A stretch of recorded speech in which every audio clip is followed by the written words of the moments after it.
All right, Lucy, we are back. How are ya? I am good. How are you? Doing well, thank you. Life is good. I went skiing a little bit this morning. Yeah. Shred the gnar. It was great. So, I loved it. I did housework. Oh, Yeah. okay. That feels good too, though. I mean, sure. Nothing wrong with a clean house. Yes, the end result I think is Right. is what we're going for. But yeah, good times. We are at our third agreement, right? Of the four. Out of the 4. So the fourth agreement, and this one is really good. It is don't make assumptions. Okay. I never make assumptions. So I love this because there's 3 things I really want to hit on. There's so much you could talk about Yes. in this one. But just to start things out, I want to read a quote here from him. And it could be a little controversial, but it says, "All the sadness and drama you have lived in your life was rooted in making assumptions and taking things personally." I highlighted that one. Yeah. Yep. And then, previously we talked about not taking things personally. So Right. this rolls right into that. Right. But all the sadness and drama you have lived in your life was rooted in making assumptions and taking things personally. So that's like, what? Whoa. Right. All right. So when I think of this, we can think of it in several different ways, but there's 3 main points in here that I want to hit on. Okay. The first one, we take assumptions. I automatically go to, I think I mentioned this before, a story. My mom has always been very, I don't know what's the word, just giving the benefit of the doubt. And I remember one time we're driving in Ogden somewhere, we're kids in the back seat, somebody cuts us off, my dad's driving, and us kids in the back seat are like, "Rah!" And Road then, rage. Yeah, as kids. And It's not a thing here in Utah at all. no.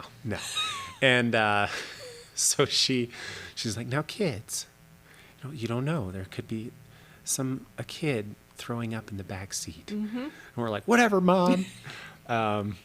But now, we made an assumption. Right. And so I always think of that, just driving up and down I-15, people cutting each other off, people make assumptions, the one finger salute comes out, and a lot of assumptions are made. But then if you read what he says, a lot of sadness and drama Yes. could be prevented by not Making making any assumptions. any assumptions. Yeah. And so the first one that he goes into is basically not making assumptions about other people in our everyday interaction. I mentioned that, driving around on I-15. But what I think of, what came to mind with me with this, and I don't know if it's because I recently watched this, but we watched Beauty and the Beast. Okay. The animation? So the live one. The live one? With Emma Watson. All right. And so for the younger listeners, there's a little way to tie it with Disney, and hopefully your life. But that part in there where they're locking up Belle's father, mm-hmm. She comes rolling back in there and is like, no, he's telling the truth. And she has the mirror. Yeah. And she's like, "Show me the beast."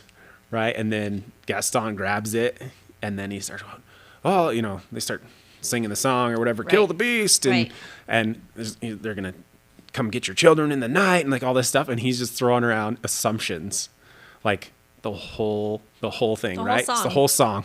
Yeah. And then and it all comes down to kill the beast. And it's all this sadness and drama that was created because Of assumptions. of assumptions. Gaston grabs the mirror and is like, "Oh, he's a bad guy," kind of a Right. thing. And the whole village got behind him. Yeah, and everybody got behind him, and it changes the whole thing. So you think about this, like in the world today, how often do we do that?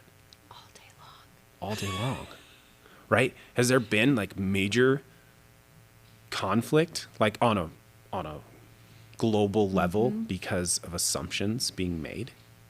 We could go that far, but then we want to bring it back down Right. to us, Right. right? You got to start in your own backyard. So you got to start in your own backyard. So as we go around through our day, like, are we making assumptions like Gaston, getting everybody riled up and things like that. Right. So And he mentions that gossiping, right? That gossiping is an extension of making those Yes. assumptions.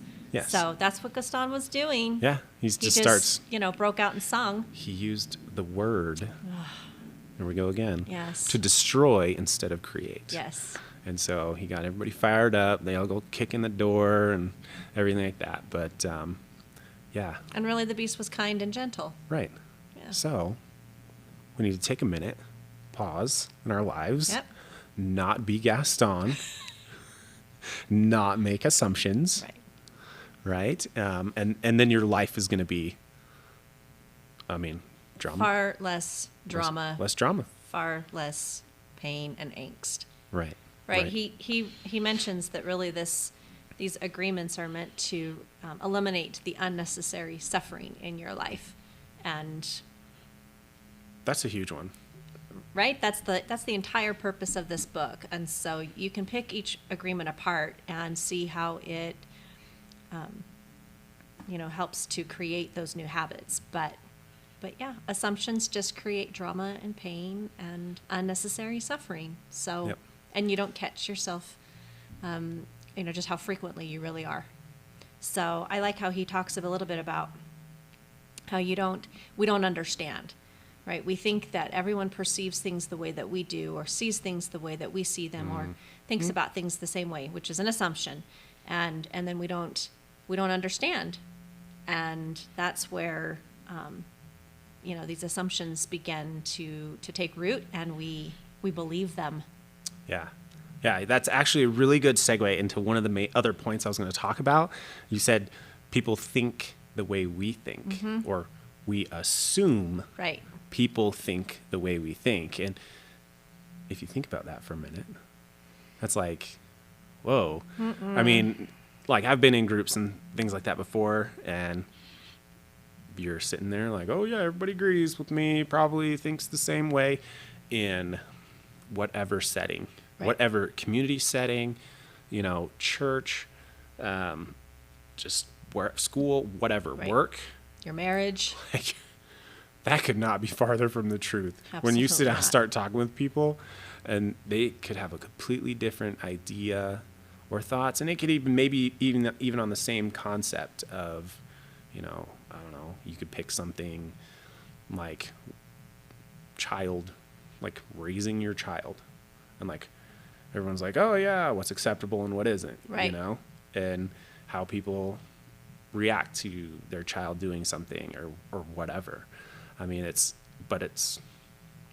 wow. We are very, very different, and we walk around just assuming things all day long. Yeah. And we start with assuming things about ourselves, Yep. things about others, and maybe we react. And that can happen in, certain communities. There might be a lot of like-mindedness, but also, we're not at the deep level. There's just assumptions flying everywhere. Right. So how do we not do that? Well, he says the trick really is to start asking questions, Yes. right? To get clarification. And he talks a little bit about how not only do we need to be asking questions of other people, but we need to be asking questions of ourselves. Right. Start with ourselves. Start with ourselves and get really, really clear. Let me see if I can find. I made a lot of notes. I've read through this book a couple of times, and Just a couple. yeah, it's probably one of my favorite books. And every time I finish it, I'm just blown away at how impactful it really is. Yeah, but we don't perceive things the way that they are, and then he says it takes courage, actually, to ask clarifying questions. And so often we lack the courage to ask those questions, to get clear about what other people think, what other people want, and what we think and what we want. Yep. So, And it always reminds me, like in conversations we have, a phrase always comes up that you use quite often, and you say, it's just a conversation. it's just a conversation. It's just a conversation. And so, again, it starts with us. Like, if it's just a conversation, but then people start the stories start going and the assumptions and all this stuff. Well, I might feel bad about myself or whatever. They're going to react this way, or I know that they're going to react like that. Generally, that's because you would probably react like that. Right, you're projecting. Right. So that's often the case. Like you do something or react a certain way, assuming that the other person would act that way as well. But yeah, you always say, it's just a conversation. It's just a conversation. And it really is. Just cut out everything. Cut out all the assuming. Don't take things personally. Right. You Be know, impeccable with your be word. impeccable with your word. And have a conversation. Just have a conversation. And I think that goes on even more into, you know, emotional intelligence, like we talk about all the time. You know, get rid of all that stuff. Go in there, you know, having empathy, having a desire for understanding, you know, and just ask a question, have a conversation. And then that's easy. And then you can leave it at that. But then you know, people bring the baggage in with them. Right. So just leave it all at the door. Just have a conversation. And if you can't leave it at the door, I think that a component to emotional intelligence is recognizing that you're having the emotions, but you have the conversation anyway, right? You can learn to sit with all the feelings. I've had conversations that were painful and really difficult, and I'm aware of all of that. I'm aware of all of that emotion, but I have to handle and navigate that conversation from my head in spite of whatever feelings I may be having. And so that takes an aspect of management, just emotional management, recognizing that you're having the feelings. It's okay, but I'm going to sit here and operate from a higher, you know, space, right? And be impeccable with my word. Don't make assumptions and continue to ask those clarifying questions. And those conversations sometimes they're really lengthy because it takes a lot of questioning to get to the root of things. Yeah. And so you have to be patient through that process. And I think emotions just tend to, you know, we're humans. We do respond and react emotionally. And when we don't manage those things, then it starts to bleed a little bit into that conversation. And that's where we can get frustrated, or maybe we are not feeling heard. We're having to explain ourselves repeatedly. We don't understand why they're not getting what we're saying. There's a variety of emotions that could surface, but you can have a conversation and still be feeling so you can all the feelings. So you feel them, you understand them, right, but you don't lose it. Right. So then you can still have that conversation. Absolutely. And I think, you know, it takes practice. I think it does, because then it goes into like the verbiage and stuff you're using. Right? Because if you're saying like, well, you did this, right, and you did that, like, again. But then you're not being impeccable with your word. You're not being impeccable with your word. Right. You start making, you know, projecting, making assumptions, all those things. Right. So if you can speak in a manner of, I feel, or this is the way it makes me feel, right, of course you're not going to be losing it. Right. You can still feel that, you know, but not lose it. And then you'll have a much better conversation. Yeah. Right. Which leads into the kind of third thing I, as reading through this, kind of broke it down, and that's relationships, which we've kind of been talking about this entire time. But like relationships, whether they're like family, marriage, you know, whatever. Right. Just relationships and how to deal with that. Because he mentions things like, you know, the husband and wife, and you know, they might, at the end of the day, you know, the husband comes home, whatever, the wife's been home with screaming kids, assumptions start being made almost immediately, right? And maybe it's like the husband comes in all happy and just like, or whatever, and doesn't do whatever the wife assumes or wants him to do. This could bleed into something else, but I mean, women and men and, you know, wife and husband and like mind reading and whatever you want to But oftentimes, I feel like that women are often like, why don't you Read my mind? read my mind? Why don't you just like feel the way I feel? And they're like, well, sorry, I don't. I'll tell my husband, I have a ticker tape running across my forehead, Right? right? Your line is, Right? Read my mind or whatever. And so it can be hard. And so then you got to go in and you got to stop assuming and then just have the conversation. right. And come out with and say, whatever. Maybe the wife, stressed out dealing with the kids, whatever, and can just be like, hey, this is how I'm feeling. Stressed or whatever. Little Johnny broke this. I'm upset. And maybe because he didn't see it. He didn't Right. see it happen. He just walks in or whatever. And so now he can be kind of clued into what's going on and take appropriate action.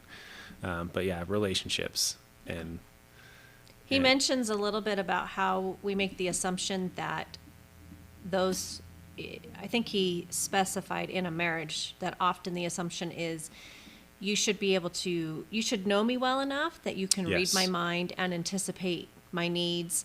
And that's an assumption. And then when they don't deliver on those things, then the next assumption is, well, you don't care for me or you don't love me. And Yeah. that's just an erosion of your relationship. If you're walking around believing that the measure of someone's love for you is their ability to read your mind and to anticipate your needs, you're going to be constantly disappointed. Yeah. And I think one of the best things, he touches on it, right? The way to stop making assumptions is to ask questions.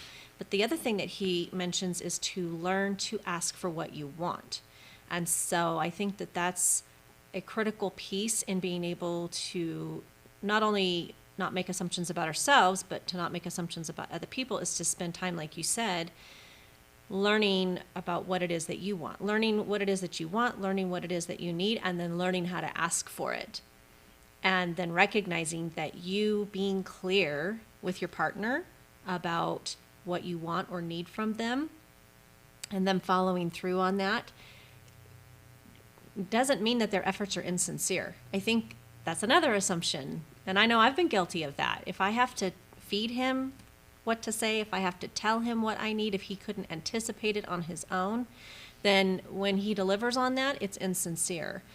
And I'm really glad that I learned that that wasn't the case. What I learned in my own relationship was that it eliminated a lot of the unhealthy interaction when I got really clear about what it was that I wanted or needed, and his willingness to respond. That was evidence of how much he loved and cared for me and for our relationship. And then you have to turn it around and be willing to do the same. So I love that he touches on, learning how to ask those questions and then learning how to identify what it is that you want and ask for your needs to be met. That's how you eliminate some of that unhealthy interaction in these really deep and personal relationships and connections with people. Yeah. Yeah. That's really good. I love that. If we can everyone listening, this is how you have a good, healthy relationship. I mean, it's a good place to Ask. start. Be really, deep down with yourself and Right. okay, this is how I feel. And then ask that question, and then have that conversation, Yeah, and then it's going to be better. Now it's not, it takes practice, it absolutely takes right? practice. And I think because you're almost like going in and out of it like all day long. All day long, because there's so much here to master. Mm-hmm. And you're not going to be perfect. Mm-hmm. And a lot of it's based on your experiences, Right. and things like that. I think Yeah. of, I mean, he touches on that too, right? Yeah, That yeah. it's there's going to be an ebb and flow of that, and there's so much contributing to that. yeah, like I think back of, again, military time and dealing with a lot of not good people, like bad leadership and things like that. And so I catch myself daily, you know, thinking back on that, because those have been my experiences, and then making assumptions, like going into a situation or whatever, and then I have to catch myself and think, wait a minute, like that was the military. They were those individuals I dealt with, like that's them. Right. This is somebody completely different. I don't have to go in here and worry about them, screaming at me over nothing, or, worried about whatever. It's usually like I just have to catch myself as I'm going into that situation, be like, nope, this is completely different. Right. And then, like you say, have that conversation. I think it reminds me of, we have had this exact type of conversation before, or experience, I should say. There was a time several weeks ago. Yes. And we're working, we're doing work, we're working on stuff. And we're both very busy individuals. And I remember I reached out with a question about, where we're at putting stuff on social media and things like that, because you're the boss lady in charge of that. And I had a question Glad about you it. think so. It's great. It's great. Everybody like, follow, share, subscribe. Right. But I just reached out, and I remember we had the conversation later that you were worried about, I guess, why I was asking, or how I was responding, or Yeah, I think it had been a rough week.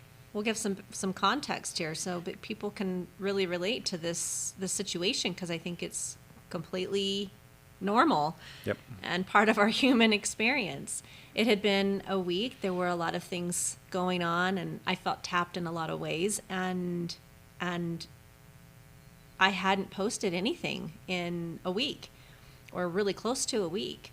And you reached out, and your question was, how are you? That was your question.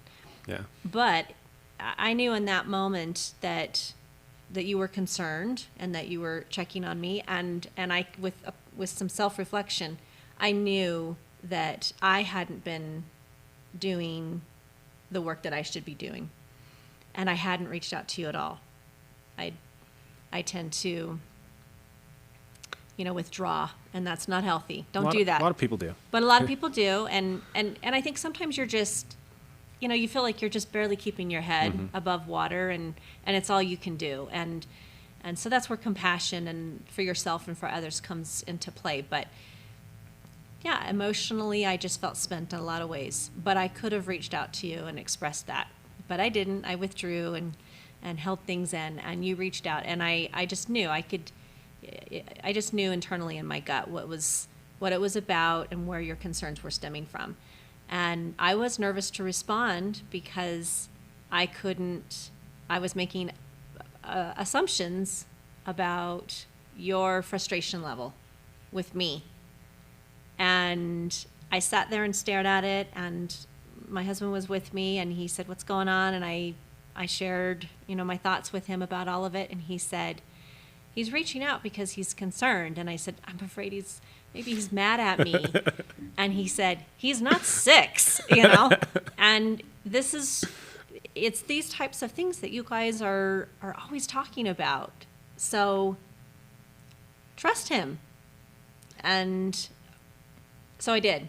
And I think it became just a great example of an opportunity to reflect on, okay, how am I going to handle this? And I know you well enough. When the text came through, I knew that my higher self knew that I didn't have to worry that that's where this was stemming from. That you were at home throwing things and, cursing my name and, she's the worst. And I knew that. No. But, because that's not your way, right? Right. But inside, I was judging myself, and I was feeling bad, and I was feeling guilty, and so then I project all of that onto you and worry that that's where you're coming from. And so it was I was actually really grateful for the experience, and I was grateful that we had the opportunity to revisit it, face to face and Yeah. kind of talk about it. It's just a because conversation, right? It's just a conversation. And that's all it was. And then it gave us an opportunity to discuss better practices going forward. Mm-hmm. Right? Because I understand your intentions, and I can trust that when I'm in a space like that, if I'm needing help and support, I reach out to you and I can convey that. And we work together as a team to tackle the things that need to be done to support the work that we're wanting to do here. And so now we've had that conversation, and it almost up levels, right, the quality of our relationship and our interactions, because we've set this standard, and it's a far better practice than sitting in a parking lot staring at a text for 5 minutes scared to respond because I'm not sure you're mad at me, Right. because that's not at all what it was. Right. But yeah, Yeah. a lot of assumptions. Yeah. In 5 minutes, I probably had 13 of them, right, Yeah. in 5 minutes. Yeah, and like I say, it happens, but I think we ended up having that, it's just a conversation, and came out better from that. 100%, Because yeah. now, we know what to expect. We know, hey, we don't got to do that. Right. We don't got to do that assumption stuff. Nope. Right. And then we know where we're at, and then we just keep progressing. So, Yeah. yeah, super good. Good conversation we had. It was. Yeah. I enjoyed And it. I think also when you walk away from things like that, your level of appreciation for other people is elevated. Yeah. Just like what we're trying to do here, elevate your 100%. existence so you can elevate those relationships with people Right. just by not making assumptions and having a conversation. Yep. So don't make assumptions. Don't make assumptions. Just stop Just it. stop. Okay. So real quick, how could we maybe give something that that could help? Like what have you done? To me, it's just I've had those experiences, so now I just have to be aware. I just have to walk around and be like, okay, catch myself not making assumptions about this, at all. Yeah, if it's really a bad habit that you're going to try to break and it's really brand new, I think it could be a really difficult starting point. But I think you're right. It's the awareness. And actually, the first thing that came to my mind when you asked that question was your C acronym. Stop, evaluate, and empathize. And I think if you can incorporate that gives you the opportunity to ask yourself the question, am I making assumptions? Mm-hmm. And I think that's where you need to start, so that you become aware of how often you are making assumptions. Yeah. He talks a little bit about how we create an entire world around the assumptions that Based we on make. assumptions. Yeah, Yeah. I don't know if you read through the story where you see someone that you like, they look at you and smile, and based on that smile, you have an entire. At some point, I think I remember Yeah. reading that. I know. At some point, based on that smile, you and this other person are in a relationship together. Took me back to my teenage years. Yes. Some of my friends and the crazy Oh stuff. my goodness! I But remember chasing boys so because they looked at me and you're making all these assumptions and whatever. But right. yeah. Yeah. Someone smiled at me, or a friend told me that so and so was looking at me in class, and before I knew it, I'd never said a word to this individual, but I was sure we were going to go to prom together. Oh yeah. 9 months from now. Right. Right. So it's really unbelievable how much, I covered 9 months of my existence probably in 3 minutes. When I was in the 9th grade and I had a crush on a guy named Kevin. So I think once you start asking yourself, am I making assumptions? You're going to be blown away at how often you're making assumptions. It's pretty wild. So, going forward, we're going to you're going to stop, emphasizing that pause, and then ask yourself, are you making an assumption? Right. What assumptions? You should just assume you're making Yeah. assumptions. What assumption am I assumptions making right am now? I making right now? Right? Yep. And that way you can start to see, Right. and then you can ask questions, have that conversation, and elevate your existence. All right. So there you have it. All right. Maybe I'll keep track. Maybe I'll keep a I know. tally We need a tally of how thing going many on. How many assumptions times I've, we make an assumption. and I'll come back and report on it. Okay. I'm and- scared to do that. Well, if I come back with a real number and our listeners, say, whoa, she's at 2,800 and I'm at 5. I don't know. I don't think know. it's, I think a I lot of hope it our has to be- listeners are at 5. Yeah. And a lot of it's personal, right? You got to dig deep and figure that out. You got to dig deep, but Yeah. it's what assumptions am I making? Yep. That's the question. All right. All right. And don't make assumptions, Yeah. right? Okay. All right. Well, thanks, guys. It's been a good episode. Thank you, Lucy. Thank you. And we'll be back with number 10 and the fourth agreement. The fourth agreement. All right.